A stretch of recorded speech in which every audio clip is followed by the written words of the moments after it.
Ayriliq kimga ko'proq ta'sir qiladi? Ayollargami yoki erkaklargami? Bu savolga javob berishdan avval bir narsani eslatib o'tmoqchiman-da. Bejizga ota-bobolarimiz insonning nasli nasabiga ko'proq e'tibor qaratishmagan. Endi javob berishga o'taman.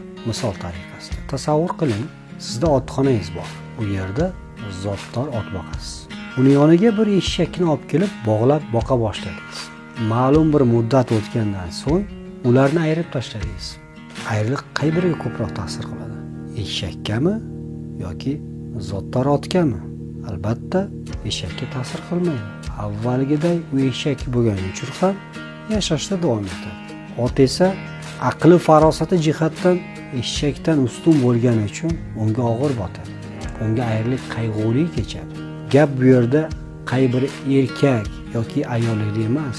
Bu yerda ko'proq qay birida muhabbat, his tuyg'u borligida.